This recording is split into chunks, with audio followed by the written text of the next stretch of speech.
Guácara Podcast. El manejo de la cotorra comienza desde que está en cautiverio. Cuando está en cautiverio se seleccionan los individuos que vamos a liberar con la idea de quedarnos en cautiverio con los más importantes genéticamente. Los más importantes genéticamente son los que menos representación tienen dentro de la población, para garantizar la diversidad genética del cautiverio. Y esto es porque tú no sabes qué va a pasar una vez tú los liberes. Es muy probable que se mueran o nunca se reproduzcan. En cautiverio tienen una mayor probabilidad de reproducirse.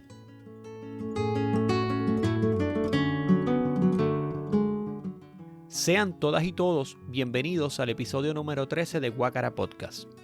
En esta ocasión continuamos conversando con el biólogo Brian Ramos Guivas sobre la cotorra puertorriqueña y su esfuerzo de conservación en el Carso del Bosque de Río Abajo. Si todavía no has escuchado la primera parte de esta entrevista, te invitamos a que sintonices el episodio número 12 para que no te pierdas detalles de esta conversación. Gracias por escuchar Guácara Podcast. Brian, has mencionado en más de una ocasión que son animales sociables y que además pueden tener unos elementos culturales entre ellos. Has mencionado la monogamia, has mencionado esta capacidad de que no necesariamente tengan un lazo sanguíneo, pero que un individuo alimente crías. Y sé que parte de tus contribuciones en este esfuerzo tienen que ver con el dialecto o con la manera en que ellas se comunican como parte de esa conversación o de ese entorno o encuentro social y cultural. ¿Nos puedes explicar cuáles son esos hallazgos? ¿Cómo varían esos diálogos o esa comunicación? Sí, eso, cuando yo comencé en el proyecto, yo me empecé a percatar que cuando empecé a ir a los censos en el yunque, las cotorras se escuchaban distintos en cautiverio del yunque a cautiverio de Río Abajo. Cuando voy al campo, es un sonido completamente distinto a las otras dos poblaciones.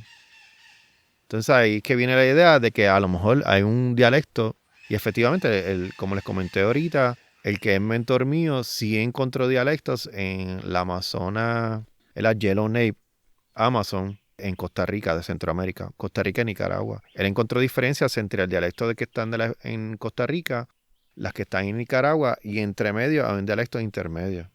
Pues nuestra cotorra, una compañera que fue la que hizo la maestría, se llama Tanya Martínez, ahora mismo la coordinadora del proyecto, ella encontró en su investigación que sí hay diferencias entre las tres poblaciones, pero que es más marcada, es completamente distinta a la del campo del yunque, de la población que existía antes de María e Irma. Pues de María e Irma acabaron con toda esa población, ese dialecto es muy probable que se haya perdido. Entonces, entre Río Abajo y el cautiverio del yunque, pues no hay tanta diferencia porque las cotorras de nosotros vienen de allá.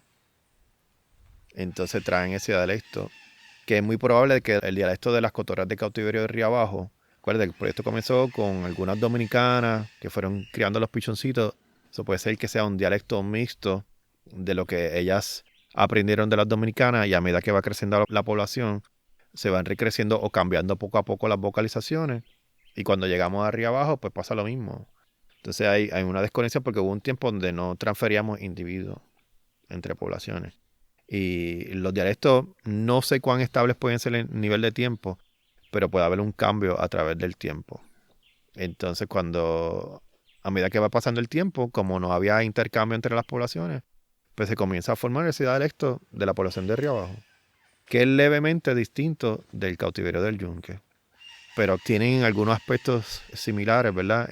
Si tú miras un espectrograma, como un mapa del sonido, tú notas algunas características que comparten el dialecto dentro de una nota, dentro de un canto. Tiene algunas similitudes. Ahora, el yunque silvestre era completamente distinto.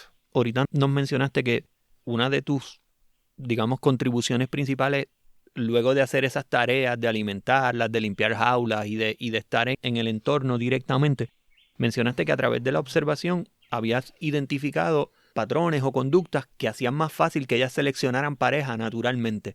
¿Nos puedes hablar un poco de qué estabas viendo, qué te llamaba la atención de cómo se comportaban en esas jaulas ellas? Sí, en Río Abajo teníamos lo que decimos la jaula de los solteros. Entonces lo que hacemos es que los pájaros que son más compatibles genéticamente los colocamos en esa jaula. Y entonces ahí, como no tienen pareja, pues al principio, como que te comenté, cuando comenzamos no había mucha cotorra, el trabajo se hacía rápido y ya sea en la mañana o en la tarde, yo me sentaba en una escalera con unos binoculares a hacer observaciones. Y empecé a notar que había unos comportamientos específicos de algunos individuos que no lo compartían con otros individuos. Entonces, uno de estos comportamientos es el mutuo acicalamiento, en inglés el holopreening, que empiezan como que a pulgarse las plumitas, a arreglarse las plumitas el uno al otro. Ellos mismos se acicalan, pero también el uno al otro. Está el comportamiento de las vocalizaciones. El macho suele hacer un tipo de vocalización y en ocasiones la hembra se une al canto y forma un dueto. Ese es como que el más obvio, porque la vocalización tú pasas por ahí, la escuchas y ya tú sabes que hay algo pasando. Después te sientas, ves el mutuo acicalamiento. Hay veces que se dan alimento uno al otro, a los feeding. Otro comportamiento es que ocurre al principio, que yo sospecho que ocurre al principio de la formación de la pareja, que empiezan a volar en pareja, de un lado al otro de la jaula. Entonces, y hay veces que tú ves tres. Parece que puede haber competencia. ¿Quién inicia el vuelo? Todavía no estoy seguro si es el macho que la invita a ella o es el macho que la sigue a ella. Eso nunca estuve seguro. Pero sí sé que empiezan a volar de lado a lado de la jaula. Yo le digo un vuelo sincronizado. Y en estado silvestre, cuando está empezando la temporada reproductiva, varios meses antes tú todavía ves la bandada bien grande. Y a medida que se acerca la temporada reproductiva, tú empiezas a ver de dos en dos volando de un lado a otro. O sea, puede ser que eso sea parte del comportamiento natural de ella. No de cautiverio nada más. Y el otro comportamiento, obviamente, son las copulaciones. O sea, el primero es el vuelo sincronizado, mutuo acicalamiento, las vocalizaciones que dan paso a veces a la alimentación y eventualmente en las copulaciones. Son los comportamientos que empecé yo a ver en ella y eso es lo que aplicamos para seleccionar en las parejas. Nosotros, al momento, siempre que podemos, que la mayoría de las parejas son seleccionadas naturales.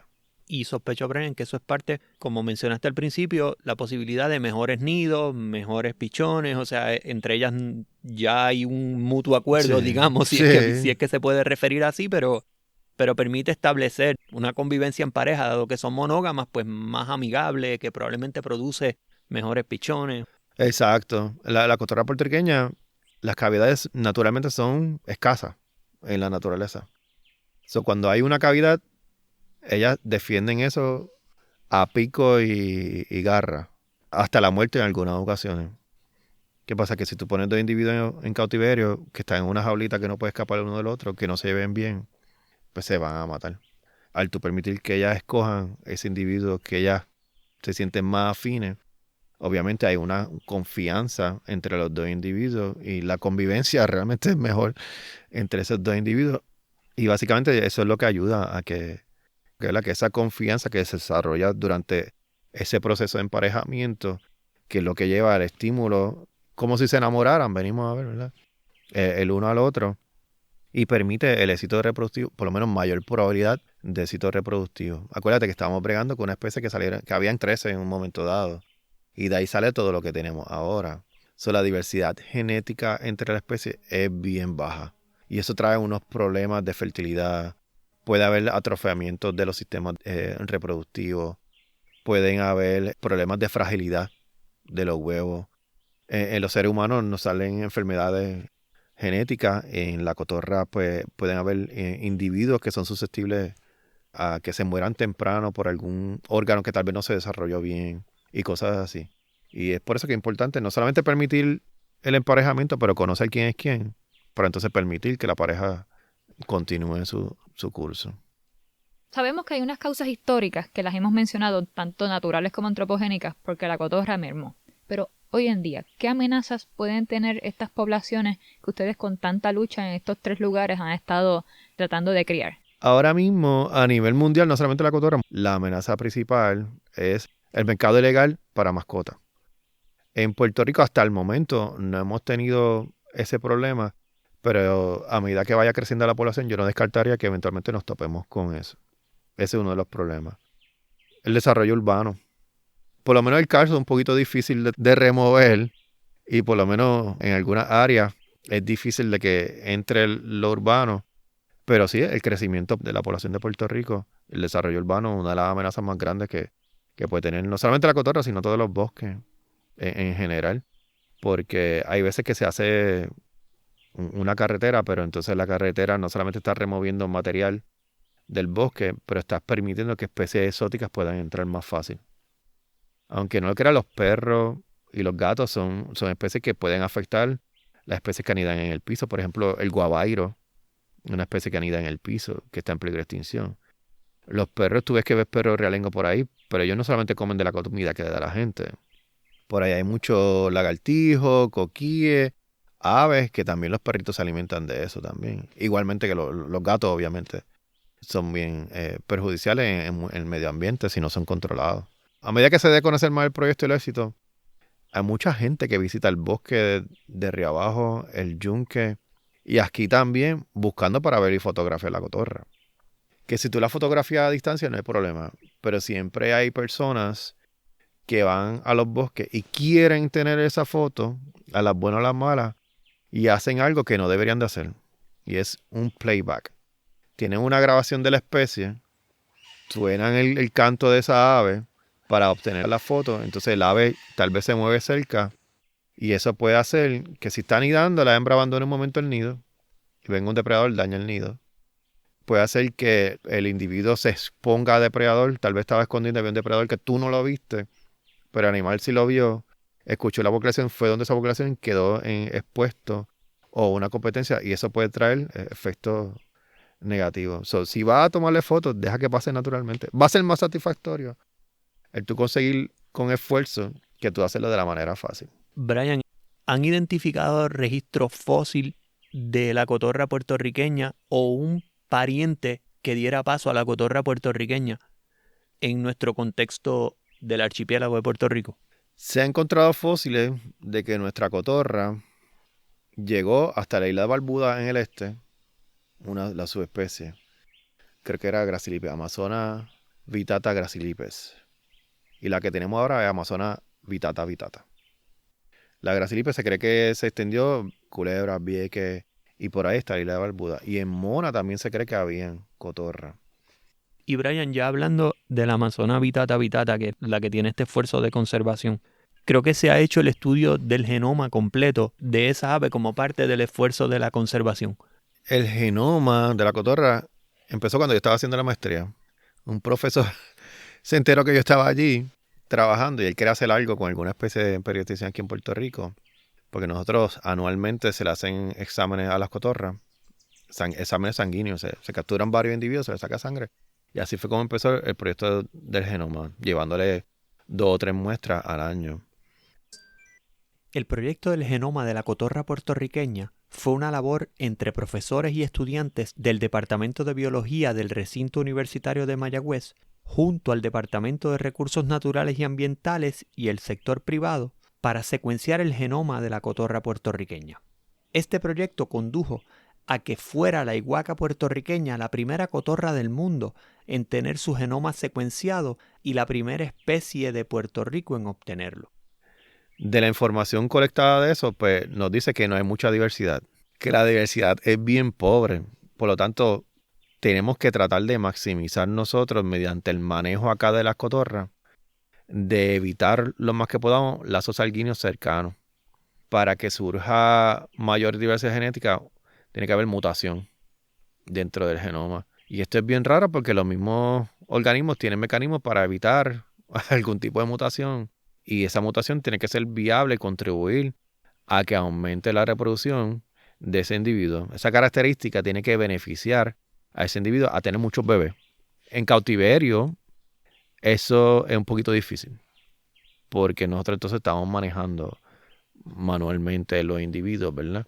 Hay que ver entonces, darle seguimiento en estado silvestre a ver cuán rápido cambiaría ese genoma. En cautiverio sería un poquito difícil, porque aunque yo creo que hay algunos individuos que se adaptan mejor a cautiverios que otros, pero la diversidad es bien poquita y no se puede hacer mucho con lo que hay.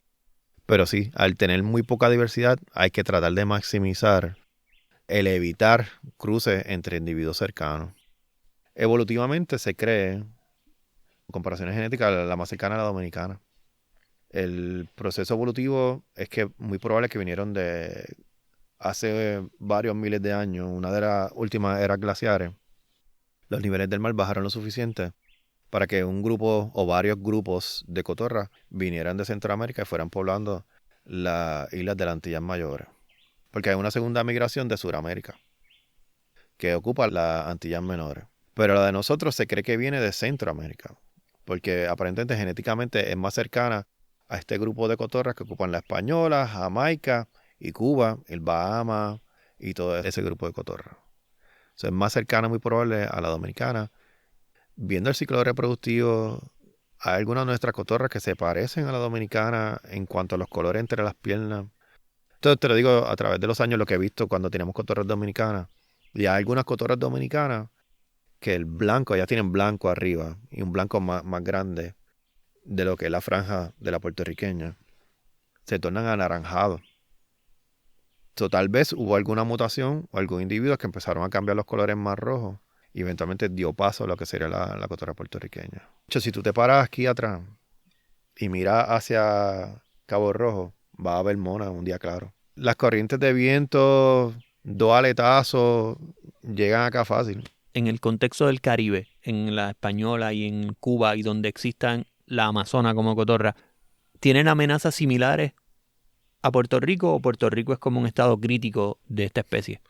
La de Puerto Rico es la más crítica que está, de la Amazonas del Caribe. La dominicana aún no está enlistada, la española aún no está enlistada, pero sus números se han visto mermando poco a poco con los años. Las de Jamaica, la misma situación. Cuba es bastante grande, por lo tanto Cuba puede ser que esté un poquito más estable. No sé cuál es el estatus de la especie, pero es muy probable de que no esté tan mal como la nuestra. La amazona cubana se estima con una población en estado silvestre entre 16.000 y 27.000 individuos.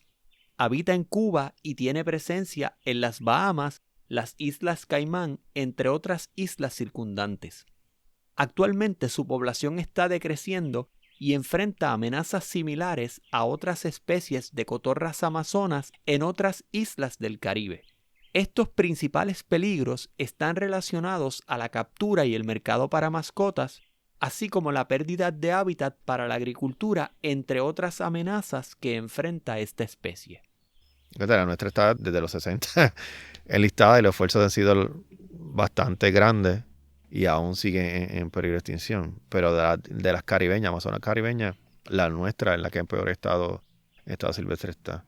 Actualmente la población en general ya está sobre las 300 en estado silvestre, contando las que están enmaricadas, que son sobre 30, las casi 50 que hay ahora mismo en el Yunque y las 230 que hay en Río Abajo. Estamos sumando casi 300 cotorras en estado silvestre. Y yo no dudo que a medida que vayan creciendo las poblaciones nuevas, pues Maricao ya va por 30, empezamos hace 1 año, 2 años. A medida que vaya creciendo las parejas que crían sus propios pichones en estado silvestre, van a llegar a lo que es el Río Abajo ahora y eventualmente sobrepasar. Brian, un dato que me pareció muy curioso es que siempre se resalta la cotorra como una cotorra endémica de Puerto Rico, pero se dice que es la única cotorra nativa dentro de Estados Unidos. ¿A qué se refieren con que una cotorra nativa es endémica de aquí, pero la cotorra nativa es la única nativa en todo lo que es territorio estadounidense a través del mundo? Que dentro de todos los territorios que posee Estados Unidos alrededor del mundo, la única cotorra que nació, existió ahí sin que nadie la traera, es la de puertorriqueña. Ellos sí tenían poblaciones, pero eran compartidas entre México y Estados Unidos. Ahí en la frontera en Arizona hay una especie, está extinta ahora mismo en Arizona, y se ha tratado de revivir esa población, pero no tuvieron éxito. Pero sí, dentro de todos los territorios que posee Estados Unidos, esta es la única cotorra que aún existe. Ellos tuvieron un periquito, el periquito de las Carolinas le decían. Pero eventualmente, como en la zona este, cuando llegan los colonos, empiezan a sembrar mucho. Pues los agricultores los cazaban hasta que lo llevaron a extinción.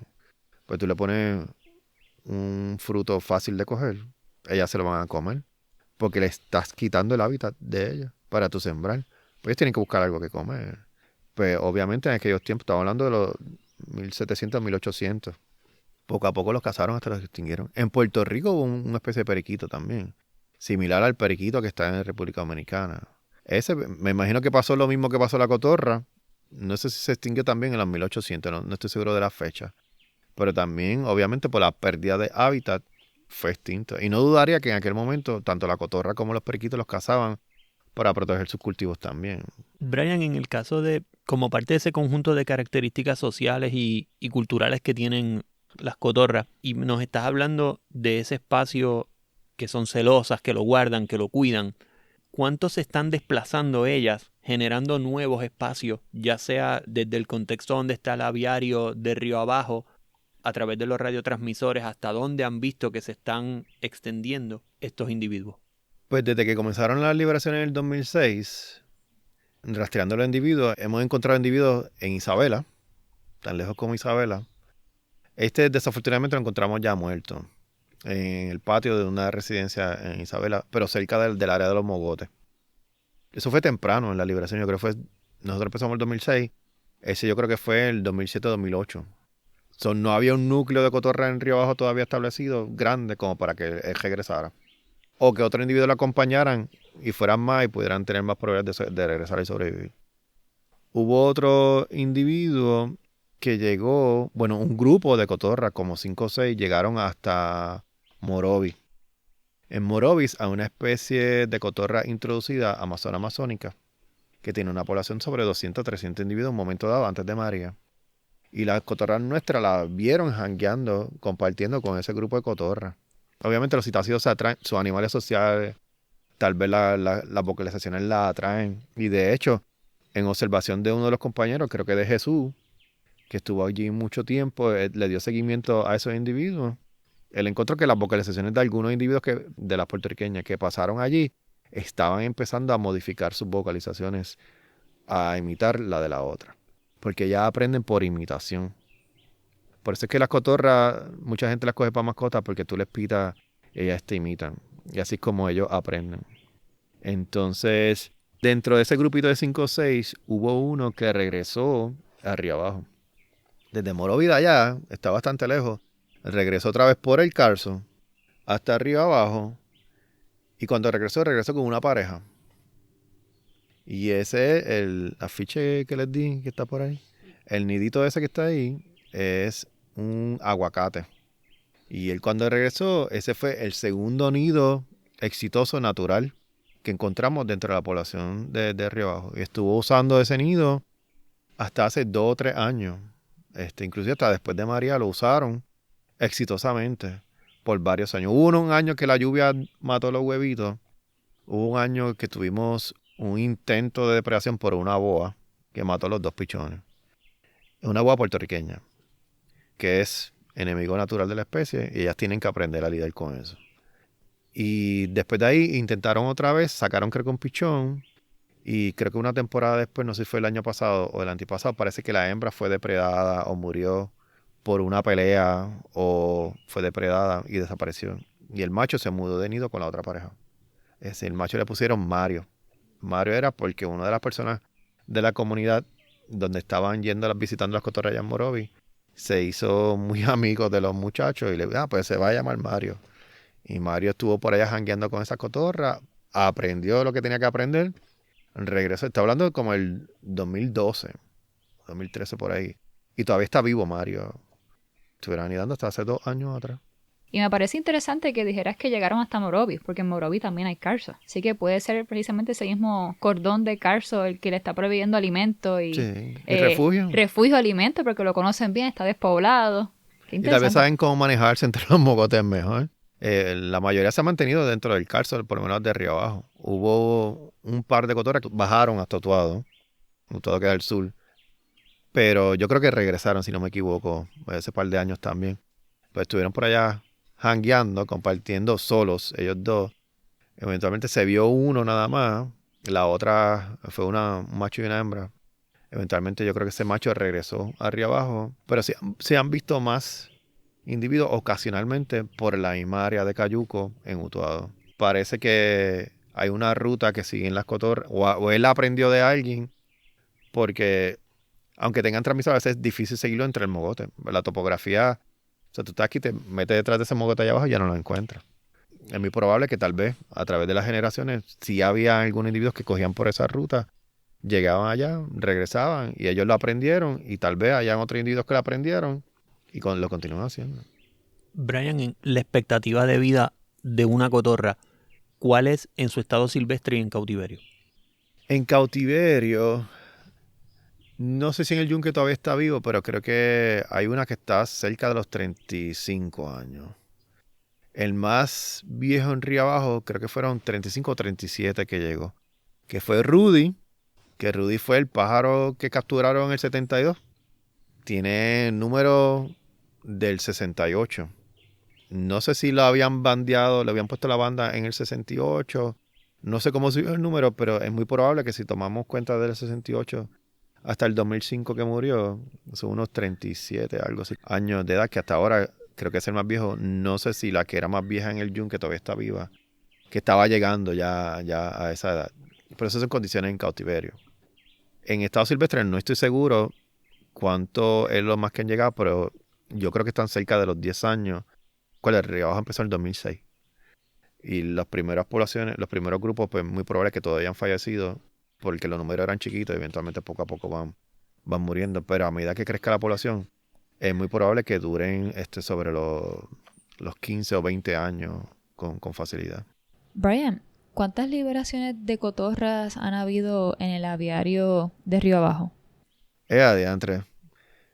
Hay que contar año por año. Desde el 2006, un anual desde el 2006 en Río Abajo, con el hiato de María, que yo creo que nos liberamos hasta el 2019.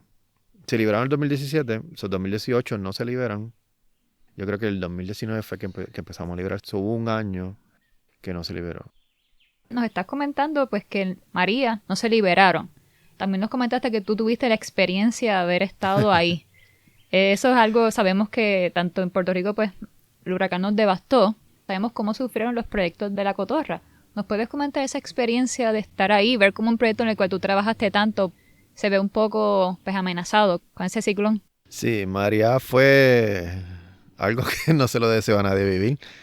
Obviamente yo espero que nunca vuelva a pasar algo así, porque fue... Bueno, cuando venía Irma, yo también pasé Irma también allí, pero Irma, un solo árbol cayó, me imagino que era un árbol viejo seco, pero no hizo casi nada en Río Abajo. Ahora cuando viene María ya la dirección que toma básicamente era por el medio de la isla. Y fue un momento que bastante nervioso. Yo creo que todos en Puerto Rico estábamos bien nerviosos. Pero entonces María dan el anuncio el fin de semana. El lunes, entre el lunes y martes, se recogen todas las cotorras.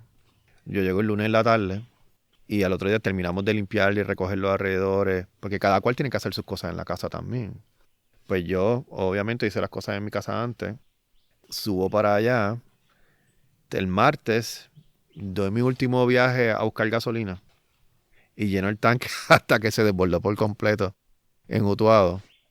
Subo para el aviario, guardo mi carro y ya entonces creo que fue el miércoles que se empezaron a sentir los vientos y nosotros tuvimos Ricardo Valentín, que era el coordinador de la parte de cautiverio del proyecto, y yo nos quedamos, pues somos pues, los más experimentados en cuanto al manejo de la cotorra en cautiverio en ese momento. Y yo me sentía bastante seguro. O sea, yo no estaba preocupado por mí, sino pues básicamente por la amistad de familia y todo lo demás que estaba fuera del aviario. Porque el aviario tiene una facilidad que es para los eventos de huracanes. Un cuarto huracán para la gente y un cuarto huracán para las cotorras. Cuando se empiezan a sentir los vientos, creo que fue en la madrugada, el temor más grande era que acabara con todas las cotorras que estaban afuera. Las que estaban en cautiverio, ninguna se nos murió. Entonces eso fue... Básicamente ya estábamos encerrados desde el martes. El huracán pasa miércoles de madrugada para jueves. Pero yo recuerdo que el ojo pasó por Río Abajo. Por lo menos en la parte norte aquí pasó el ojo. Y en ese momento, Ricardo y yo decidimos mirar afuera. Y pues teníamos las tormenteras, no nos permitían abrir las ventanas.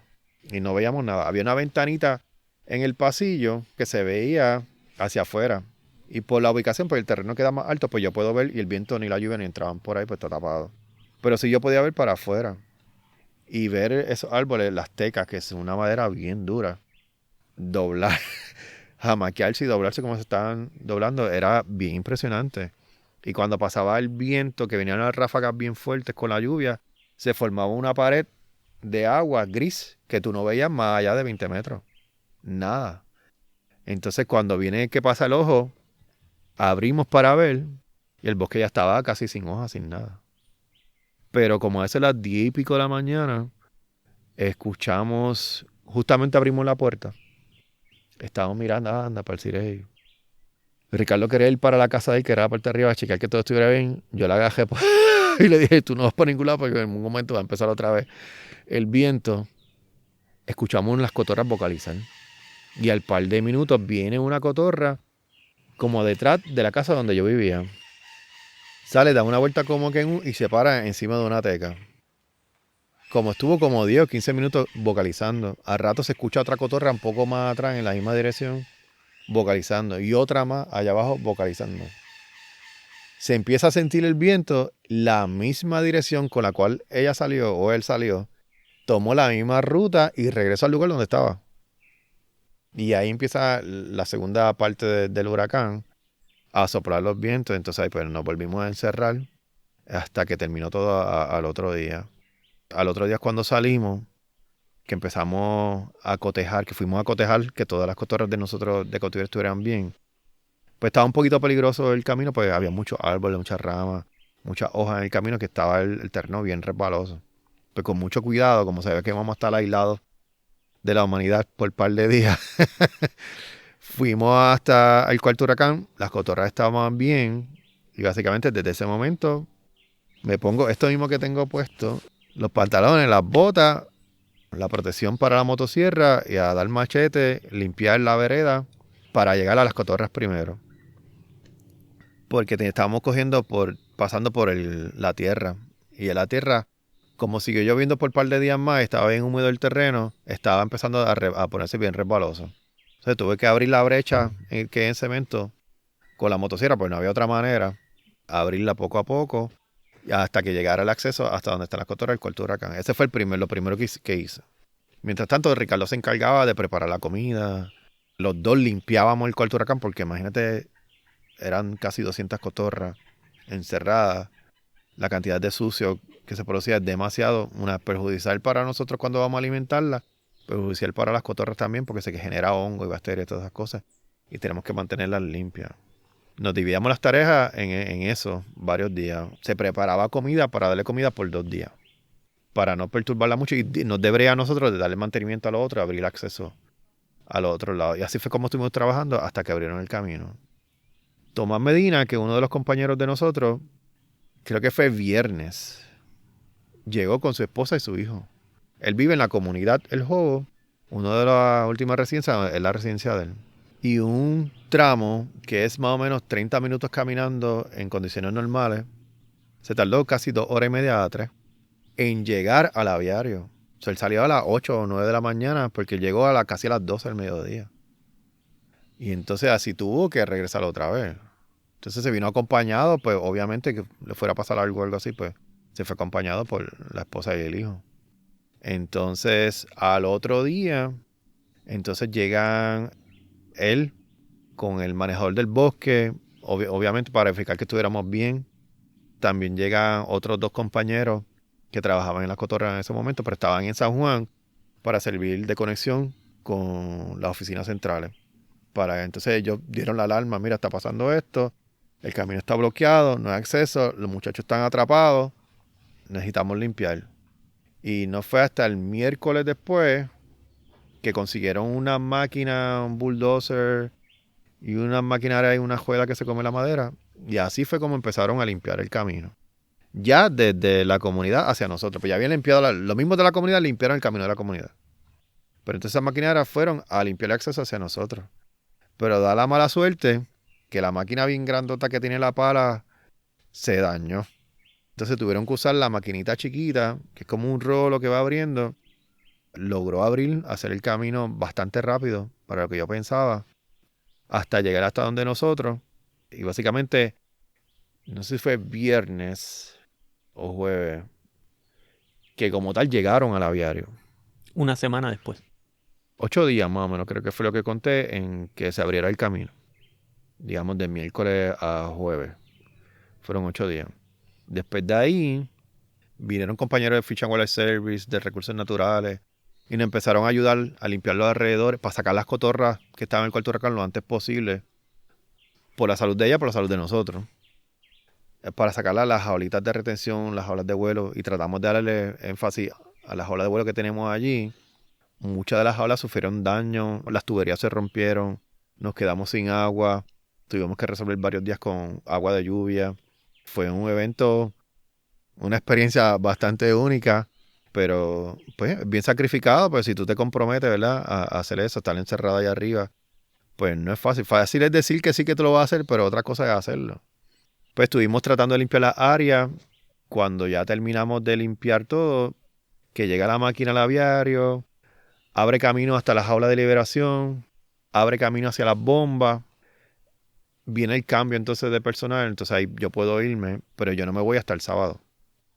Porque empiezo a escuchar los cuentos de las horas largas que pasaba la gente en la gasolinera y dije, espérate, yo me voy a ir súper temprano para no conseguir parking. Yo salí del aviario a las 5 y pico de la mañana para ir a ver la casa, a la que era en aquel momento mi novia, que es mi esposa ahora, ver que todo el mundo estuviera bien. Gracias a Dios, todo el mundo estaba bien.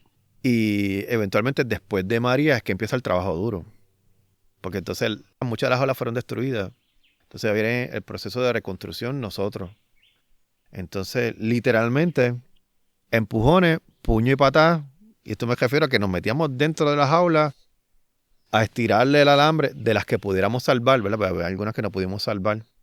A estirar la jaula para poder sacar todas esas cotorras y tener una temporada de reproducción y no se obstruyera una temporada de reproducción en cautiverio, porque la producción de cautiverio es lo que determina el éxito del campo todavía. O sea, hay mucha producción en el campo, pero los 60 o 70 pichones, casi un 30, un 40% vienen de cautiverio. Y para garantizar que tuviéramos una temporada reproductiva y las cotorras no se me frustraran en una jaulita chiquita durante la temporada reproductiva, pusimos el máximo. Compañeros de Recursos Naturales, ocasionalmente de Fish and Wildlife Service, fueron allí y eso era todos los días, motosierra, patadas, empujones, como te dije, a limpiar la vegetación, levantar los tubos. O sea, fue un esfuerzo bien grande. Y hay veces pues que había que tomarse break. Yo seguía de vez en cuando con un machetito, pero yo vivía allí, ¿verdad? Por lo tanto, para mí era más fácil quedarme en el trabajo, limpiarlo, aunque sea mover una ramita o mover algo, ¿sabes? No parar, porque el objetivo era, y terminamos básicamente en febrero, que es un poquito tarde a lo que normalmente sacamos las cotorras. Normalmente las sacamos a mitad de enero, que logramos sacar las cotorras, pero fue por un esfuerzo monumental, tanto del personal del aviario, el personal de Recursos Naturales. Estaba el que era supervisor de nosotros dando mano allí también. Él se metió allí y nos dio la mano. Tú sabes que fue un esfuerzo, una colaboración entre todos, con todo el mundo con el mismo objetivo. Río Abajo y María fue una experiencia religiosa. Estaban contra el reloj ustedes. Sí, contra el reloj. ¿Sabes? Y los compañeros del bosque también nos ayudaron un montón. ¿Sabes? Fue una colaboración entre todos. No fue solamente una sola persona, sino una colaboración entre todos. Porque ellos también tienen su trabajo de mantener el bosque. Y las facilidades de ellos de acampar sufrieron daños también. Y ellos tienen que hacer todo eso. Brian, ¿qué tareas continúan realizando el personal destacado en el aviario de Río Abajo luego que las cotorras son liberadas? Sí, pues el manejo de la cotorra comienza desde que están en cautiverio. Cuando están en cautiverio se seleccionan los individuos que vamos a liberar con la idea de quedarnos en cautiverio con los más importantes genéticamente. Los más importantes genéticamente son los que menos representación tienen dentro de la población, para garantizar la diversidad genética de cautiverio. Y esto es porque tú no sabes qué va a pasar una vez tú los liberes. Es muy probable que se mueran o nunca se reproduzcan. En cautiverio tienen una mayor probabilidad de reproducirse y de que sobrevivan, de que ningún animal se los coma. Si se enferman los atendemos rápido, o sea, tienen mayor probabilidad de llegar a la adultez y reproducirse. Los menos importantes genéticamente, como no sabemos qué es lo que va a pasar una vez los liberemos, pues pasan a una jaula aparte donde se le da un entrenamiento. El entrenamiento consiste de proveerle alimento que van a encontrar en el bosque y le hacemos hacer ejercicio. El ejercicio es básicamente hacerle rutinas de perseguirlo un ratito con el lazo, digamos 2 minutos con el lazo, y después vamos aumentando el tiempo y la frecuencia de los sets, como si tuviera un entrenador personal. Pues básicamente ese es el primer paso antes de liberar una vez. Y casi todos los que liberamos, luego de la primera liberación, son individuos de 2 años aproximadamente. Cuando tú liberas por primera vez, tú necesitas un grupo diverso de edad, porque tú necesitas individuos que se reproduzcan rápido, de 2 a 4 años de edad, y individuos jóvenes que aprendan mucho y aprendan rápido, de 3 años o menos. Por lo tanto, el primer grupo es diverso. Ya el segundo grupo, como ya tú tienes pájaros afuera, tú lo puedes liberar más jóvenes. Pues son los que se reproducen 2 años atrás, pasan el entrenamiento 1 año casi y entonces se liberan. Una vez salen afuera, ya hay cavidades artificiales que se han puesto, se prepara el bosque con cavidades artificiales. Al principio del proyecto, casi todos los individuos tenían un radiotransmisor que nosotros lo seguíamos. Actualmente, pues los costos de lo mismo han subido bastante, pero también como la población es tan grande, no hay tanto que podamos obtener si le ponemos transmisores a todos. O sea, con que tú le pongas 2 o 3 nada más, ya tú tienes idea de más o menos cuántos sobreviven, dónde están. Pues sabes que van a estar por aquí cerca al principio. Y el largo de vida del transmisor varía. Puede ser que me dure 10 meses, como puede ser que me dure 1 año y medio. Y básicamente lo liberamos. Se le da seguimiento con la radiotelemetría, que es una antena y un receptor. Cada cual tiene su frecuencia. Y así vamos viendo dónde están. Entonces así es como identificamos el área donde una potencial pareja quiera anidar. Usualmente cuando comenzó el proyecto lo que hacíamos era que se seguían los pájaros y ellas pasaban mucho tiempo en un área. Y cuando mirábamos era que había un boquetito chiquitito que tal vez no tenía las características que ellas necesitaban, pero el instinto de ella es ver un boquete oscuro y explorarlo. Y así fue como empezamos a expandir las redes de nidos artificiales. Veíamos una pareja explorando una cavidad o un área, ahí se le ponía el nido. Literalmente ponerle el nido debajo del fondillo de la cotorra. Era lo que hacíamos. Y eso es lo que se está haciendo ahora en Maricao. Una de las estrategias que utilizan los muchachos. Jesús estuvo al principio del proyecto y Jesús es uno de los que está a cargo del proyecto aquí en Maricao. Jesús Río. Y él básicamente pues está usando más o menos esa misma técnica. Y básicamente eso es lo que hacemos. Le damos seguimiento a las cotorras con la telemetría. Vemos que están comiendo, porque así aprendemos y expandimos qué es lo que le brindamos a la cotorra en cautiverio durante el entrenamiento para comer, para que aprendan a identificar qué es lo que van a comer en estado silvestre, y también, obviamente, las áreas donde comparten para saber qué hábitat están utilizando, prevenir, de notificar al manejador del bosque, mira, de tal área, hay cotorras, tal vez estén anidando, no sabemos, pues trata de no pasar la máquina por ahí, por ejemplo, o no talar, o qué sé yo. Y hay una comunicación abierta con el manejador del bosque entre abajo, ¿verdad? Y el proyecto para coordinar ese tipo de labores, básicamente basado en lo que vemos con la telemetría. Eso es un factor bien importante, hacer la telemetría adecuadamente. Y en ese caso, Brian, lo que están mencionando implica el personal de manejo del bosque, pesca y vida silvestre, ustedes, en el Departamento de Recursos Naturales. ¿Cuán importante es crear ese ecosistema de profesionales para el proyecto de conservación que se está haciendo actualmente con la cotorra? Bueno, eso es clave, ¿sabes? Los que estén bregando con el proyecto de una manera directa o indirectamente tienen que conocer qué es lo que está pasando. Tenemos que estar todos sincronizados con el mismo patrón de ideas, de manera que siempre mantener una comunicación abierta para que esto tenga éxito, porque una sola parte no puede hacerlo, ¿verdad? Es sumamente importante de que haya una comunicación abierta y mucha tolerancia, porque las personalidades no siempre son las mismas. Y siempre va a haber cambio de personal y hay este cambio de personal que siempre hay que educar y reeducar a los que llegan nuevos de cómo es que trabajan, funcionan las cosas. Entonces, es bien dinámico. O sea, no es nada estable. A veces los acuerdos cambian. Digamos, hay un acuerdo MOU con Fish and Wildlife Service. Se vence ese MOU, pero por lo tanto tenemos que resolver de otra manera hasta que volvamos a hacer otra vez ese acuerdo. Es bien dinámica las relaciones dentro del proyecto y las otras entidades. Es un constante cambio y un constante proceso de ajuste en cuanto al manejo en general del proyecto. Hemos hablado en más de una ocasión de estos aspectos sociales y culturales que pueden expresar las cotorras en individuos, como comunidad y como pareja, pero ya trayendo la cotorra a un entorno social y cultural, ¿cómo tú crees que la cotorra forma parte de nuestra idiosincrasia cultural? O sea, ¿qué relevancia tiene la cotorra en el plano cultural para el puertorriqueño? Cada cual tiene su idea, ¿verdad? De lo que representa, ¿verdad? Bueno, en mi caso, para mí, representa el pueblo. O sea, pues de nada ya hay esperanza de seguir para adelante. Básicamente esa es la visión de lo que llevó a Puerto Rico. Pues vino María, vinieron los terremotos, vino la pandemia y seguimos para adelante. Pase lo que pase, no importa cuál sea el gobernador que esté, el pueblo tiene que seguir para adelante. No importa el administrador que esté manejando el proyecto, las cotorras tienen que seguir reproduciendo y seguir para adelante. Entonces, por lo menos esa es mi visión en cuanto a lo que representa para mí la cotorra. Entiendo que depende a quién tú le preguntes, va a tener una visión distinta, ¿verdad? Uno, pues, patrimonio nacional, es única en el mundo, única de aquí, única dentro del territorio de los Estados Unidos. Depende a quién tú le preguntes, va a tener su significado, pero para mí juega eso, para mí representa lo que es el pueblo de Puerto Rico, que siempre pase lo que pase, siempre seguimos para adelante. Brian, pensando en futuro, ¿cómo tú perfilas como un profesional destinado a la cotorra y que es tu tema de investigación? ¿Cómo tú perfilas en la salud del conjunto de la cotorra puertorriqueña futuro? Yo creo que si siguen las cosas como están ahora, por lo menos los éxitos que estamos teniendo con las poblaciones silvestres, yo creo que es un futuro verde como la cotorra. Yo creo que las cosas, siempre hay espacio para mejorar. Eso, no importa cuán bien se hagan las cosas, siempre tú vas a encontrar algo para mejorar. Y eso va a pasar en cualquier lado.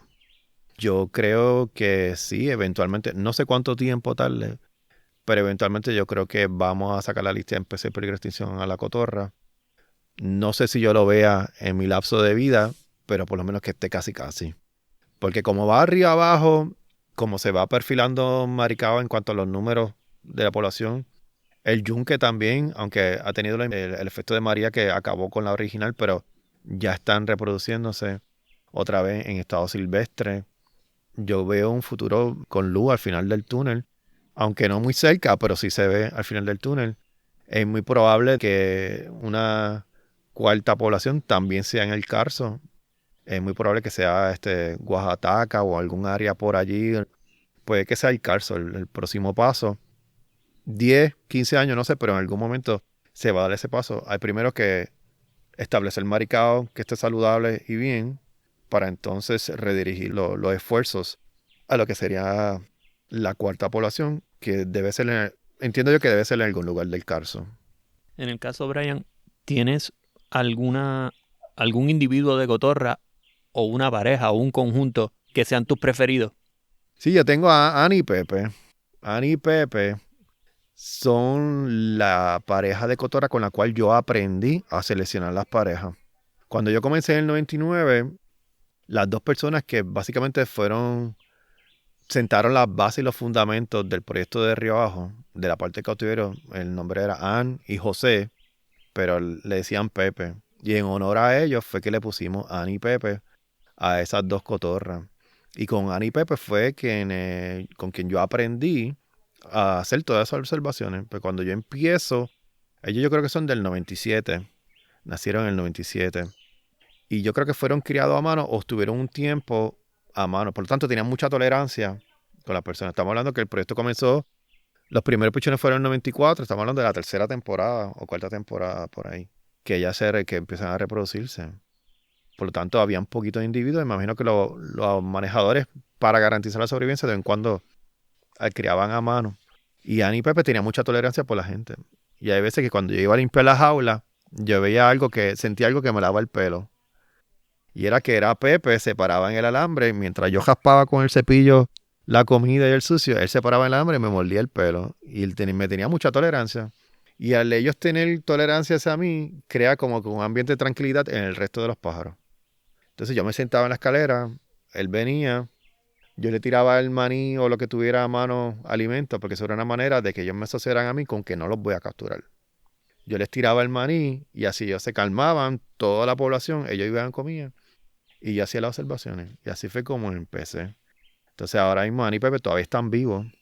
Están retirados de la reproducción porque ella dejó de producir huevos. Pero lo hemos mantenido juntos por cuestión de educación. porque toleran la presencia de la gente y son más fáciles de manejar. Pero Pepe últimamente se ha puesto como que medio celoso conmigo, porque cuando yo me acercaba a la jaula pegaba a gritar. Y es que como pues yo lo manejo, ¿sabes? Manejarlo es capturarlo, medicamento, se queda el medicamento, moverlo de jaula, pues entonces ya aprendió que si yo estoy cerca lo voy a capturar. Y entonces ya yo me acercaba a la jaula y pegaba a gritar y no me dejaba cerca. Y ella cogía, hacía lo que él hacía. Pero ella, Anne, era más tranquilita. Y ellos dos también son con los primeros que yo empecé a notar la diferencia entre el macho y la hembra. Porque la diferencia es bien marcada en ellos dos. Es bien claro, tú lo miras a él, la cara, no, este tiene cara de malo, bravucón, macho, un machaján. Y ella tú la ves bien bonita con sus cachetitos y la frente bien finita y él tiene la frente roja bien ancha. Que es otra cosa, que a veces que los machos tienen la frente roja, la banda un poquito más gruesa, pero no es muy consistente esa característica. Pero mayormente ocurre en los machos, que la tienen más ancha que la hembra. Y con ellos dos fue que yo aprendí un poquito del dimorfismo sexual y los comportamientos de emparejamiento natural. Ahora no se dejan coger. No, métele el dedo para que tú... Si tú fueras una cotorra, ¿qué sonido harías para despedir esta conversación? Puede que puedas imitarlo o al menos describirlo, si te parece algo que puedes representar. Sí, el sonido es el sonido que tiene que ver, que me lo enseñó Pepe. Y es parte del sonido que yo creo significa como que empezar el cortejo. A ver si es como que un... Es algo así que él hace. Pero ese sonido lo he escuchado mayormente de él. No sé si es algo que él aprendió de alguien y me lo enseñó a mí. Y yo aprendí eso de él. Pero yo entiendo que está relacionado a parte del cortejo. Y yo creo que por eso es que no me quiere mucho, porque ya cada vez que lo veo hago lo mismo. Eso puede ser que sea una amenaza contra la competencia o algo así. Y él tal vez me lo hacía a mí amenazándome más cerca y yo se lo siga haciendo. Tal vez por eso es que me odia ahora. ¿Qué lectura nos dejarías como un complemento a esta conversación? Puede ser una publicación tuya, un escrito, un libro, algo para las personas que quieran continuar esta conversación. En cuanto a lectura, yo recomiendo el libro de Pájaros of Luquillo, que es como si fuera la Biblia del proyecto de conservación de la cotorra. Fue escrito por Noel Snyder y otros autores que comenzaron en el proyecto de la cotorra en el Yunque y fue publicado en el 87. Y tiene como que esos fundamentos de histórico hasta el punto de hoy, que reseña todos esos datos que obviamente un conocimiento colectivo que nosotros adquirimos, nosotros le añadimos un poquito más y hasta el punto que estamos hoy en día. Y es básicamente el fundamento. Yo espero algún día alguien, tal vez yo no sé quién, haga el libro de Parrots of Río Abajo para hacer como un complemento de que sería el segundo paso histórico del proyecto de la cotorra. Y en cuanto a investigaciones, pues hay unas cuantas que son interesantes. Hay una que es un capítulo de un libro que fue escrito por Tom White que habla sobre el cambio en el lugar ecológico de la cotorra en el Yunque. Es cómo cambió el ambiente en Puerto Rico y ese cambio de comportamiento y uso de hábitat que tuvo que tener la cotorra que está habitando el Yunque, que no necesariamente significa que es el mejor hábitat, sino es el último recurso. Es un capítulo un poquito largo, pero es muy interesante. Entonces yo recientemente, hace como 2 años, creo que fue, ya perdí la cuenta, fue como el 2021, llegué a publicar uno de los capítulos de mi tesis de doctorado que tiene que ver con el estrés. Yo lo que hice fue medir los niveles de corticosterona en las heces fecales de las cotorras durante la temporada de reproducción y previo a la temporada de reproducción. Y sí encontré que en los machos tiene un efecto negativo durante la temporada de reproducción. O sea, más corticosterona, menos huevos. Menos corticosterona, más huevos y más huevos fértiles. En la hembra es lo opuesto.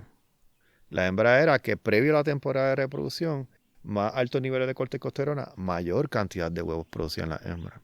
Y es que esta molécula es una molécula súper importante. En las aves corticosterona, el hombre es cortisol, pero son homólogos. Entonces la función es bien variada y tiene muchas funciones, pero en algunos individuos puede tener efectos negativos porque suprime la fisiología de la producción de alguna molécula.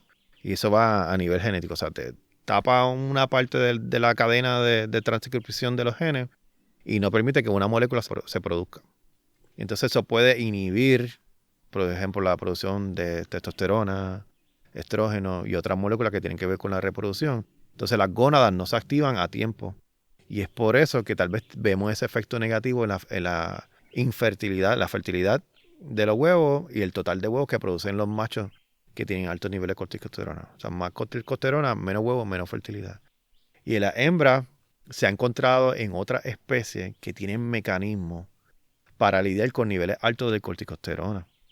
Y entonces puede ser que tal vez nuestra especie, tal vez también tiene mecanismos, la hembra, para combatir los efectos negativos. O sea, no permite, te sube los niveles de corticosterona porque la atrapaste, un susto, lo que sea, y el mecanismo es que rapidito te la baja y no tiene efectos negativos en las gónadas, en ninguna otra parte.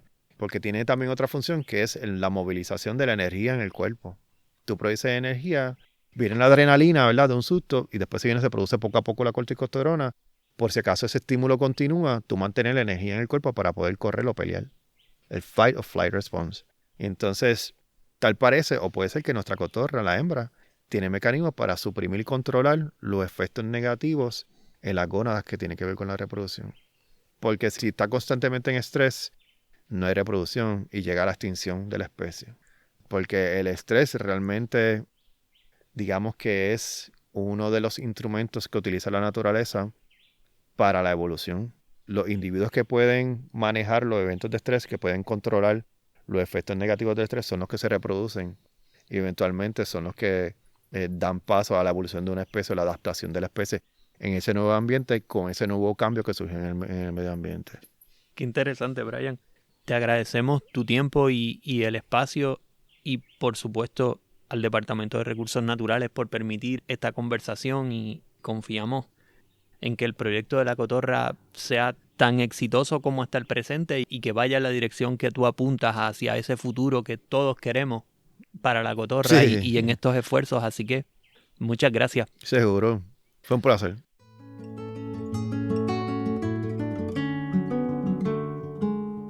La música del podcast es de Rafael Augusto. Para conocer más sobre su segunda producción, Albor 2, y sus nuevos proyectos, pueden seguirlo en Instagram como Rafael Augusto Music.